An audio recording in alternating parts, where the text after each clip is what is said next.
First of all rule book ఏం చెప్తుందంటే 60 పని దినాలు అసెంబ్లీ కనుక నిర్వర్తిస్తే అందులో ఓ రోజు రాకపోతే నువ్వు సస్పెండ్ చేయడానికి. అప్పుడు కూడా నోటీస్ ఇవ్వాలి, చాలా ప్రొసీజర్ ఉంటుంది.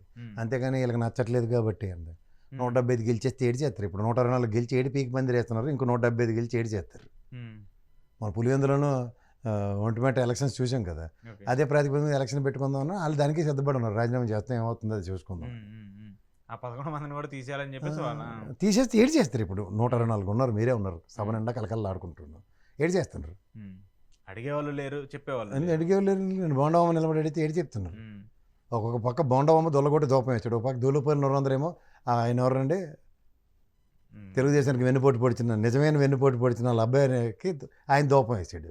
ఈయనేమో చంద్రబాబు గారు ఎవ్వరికి అనుమానం రాకుండా అబ్బబ్బా నేను పవన్ కళ్యాణ్, అసలు పవన్ కళ్యాణ్ నియోజకవర్గ ఎమ్మెల్యేగా అసలు ఆ ప్రతిభా పాఠవాలు ఏంటి ఇదేటని అబదాబ జబ్బ స్టోరీలు. ఒక పక్క మినిస్టర్ ర్యాంకింగ్లు ఇస్తే ఏడు ఇచ్చారు చూడండి ఒకసారి.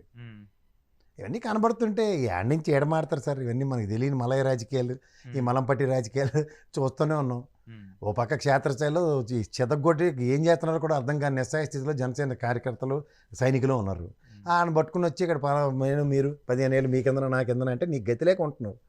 అందరికీ గతి లేదంటే రాజకీయాల్లో శాశ్వత ప్రయోజనాలు, శాశ్వత పరిష్కారాలు ఆలోచించే ప్రక్రియకే ఎవడైనా పార్టీలు తయారు అవుతారు.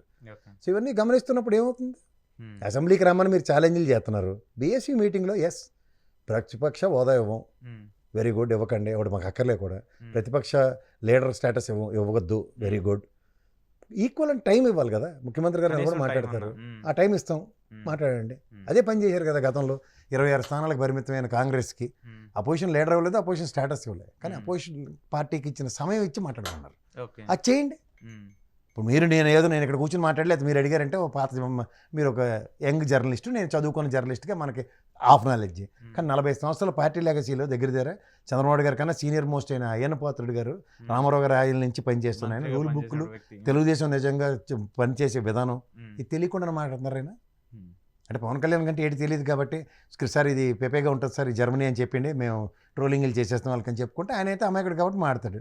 రఘురామకృష్ణరాజు గారికి పర్సనల్ ఏజెండా, జగన్మోహన్ రెడ్డి మీద వ్యక్తిగత వెంజెంటా కాబట్టి ఆయన మాడతాడు. మీకేమి ఓహో మీరు శాశ్వతంగా నిర్మూలిస్తేనే కానీ రాజకీయాలు చేయలేరు ఆయనతోనూ, ఆ భయం మీకు ఉంది కదా, డైరెక్ట్ చెప్పారు కదా మీరే ఇటు నిర్మూలించాలి శాశ్వతంగా అని.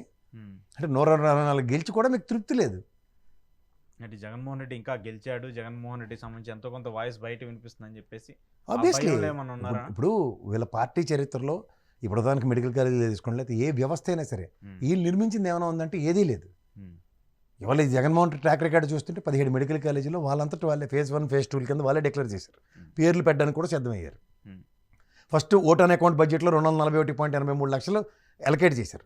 తర్వాత ఉన్న కాలేజీల నుంచి ఒక ప్రొఫెసర్ని ఈ యూనివర్సిటీ నుంచి ఇంకో యూనివర్సిటీకి ట్రాన్స్ఫర్ చేయడానికి వాళ్ళే జీవోలు ఇచ్చారు. సో ఇవన్నీ కొట్టొచ్చినట్టు కనబడుతుంటారు. జీవోలు ఇస్తాను కానీ డిస్ప్లే చేయండి. ఒక పక్క కాలేజీలు లేవని చెప్తే వాళ్ళే చెప్తారు, ఒక పక్క కాలేజీల పేర్లు పెట్టడానికి జీవోలు వాళ్ళే ఇస్తారు, ఒక పక్కన మొత్తం ఎక్విప్మెంట్లు కొనడానికి ఏలూరు, నెక్స్ట్ హైదరాబాద్, సారీ ఇంకోటి ఏంటంటే నంద్యాల కాలేజీకి, పులివెందులకు కాదు, పులివెందులు దాని వేరే కదా, ఫేజ్ 2లోకి ఉన్నది. ఫేజ్ 2 ఏమో అమ్మేస్తామని ఇప్పుడు చెప్తున్నారు.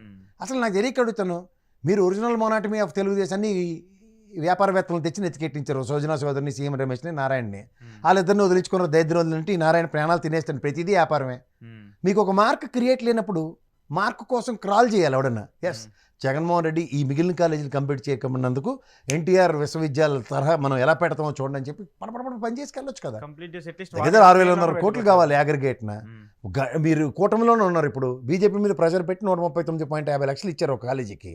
మిగిలిన కాలేజీలకు కూడా గ్రాంట్ తీసుకొచ్చి పని చేయండి. అది వల్ల ఒప్పదు. మళ్ళీ నాకు అమిత్ షా తెలుసు, నరేంద్ర మోడీ తెలుసు, నేను ఫోన్ చేస్తే పని అయిపోద్దని పకోడీ కబుర్లు పవన్ కళ్యాణ్. ఫోన్ చేసి అడిగాయా ఈ లేటెంట్ పీపీపీలు అమ్మేస్తాను అంటున్నారు, కూటమిలో మీరు కదా వీళ్ళకి సహాయం అందించాం, ఇది మంచి పద్ధతి కాదు సార్, మీరు సహకారంతో నేషనల్ మెడికల్ కౌన్సిల్ పర్మిషన్ ఇవ్వకపోతే రావు కదా మనం, ఈ కాలేజీలే రావు, మాకు రేరెస్ట్ ఫెనామినా ఇది. 1983 ఈ పార్టీ పెట్టకముందు 8 కాలేజీలు ఉండేవి, రాజశేఖర రెడ్డి గారు 3 కాలేజీలు పెట్టారు, 11 తర్వాత 17 జగన్మోహన్ రెడ్డి పెట్టాడు. మా వాళ్ళు ఏదో తలాతోక లేకుండా చేస్తున్నారు సార్ అని చెప్పాలి కదా, అవి ఏవి చెప్పరు.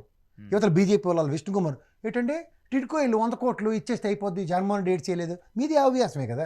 పొద్దున్న మాట, మధ్యాహ్నం భోజనం చేసిన తర్వాత ఓ మాట, సాయంత్రం టీ కాఫీలు బజ్జీలు తిన్న తర్వాత ఓ మాట, 3 మాటలు మాడతారు అసెంబ్లీలో. విష్ణుకుమార్ రాజు గారు ట్రాక్ రికార్డ్ చెక్ చేసుకోండి. 3వ పాయింట్, ఇవాళ టిడ్కో ఇల్లు ఎందుకు ఆగిపోయి బాబు, ఆ ఈఎస్ఐ స్కామ్ టిడ్కో ఇల్లు మాడదామా, ఈఎస్ఐ స్కామ్ అనగానే బండారు దత్తాత్రేయ గారు గవర్నర్ అయిపోతారు. ఆ టిడ్కో ఇల్లు విషయం అడవడైపోయేసరికి దేశవ్యాప్తంగానూ ఉపరాష్ట్రపతి అయిపోతారు. ఇవి మేము మాట్లాడితే బాధ వచ్చేస్తుంది మీకు.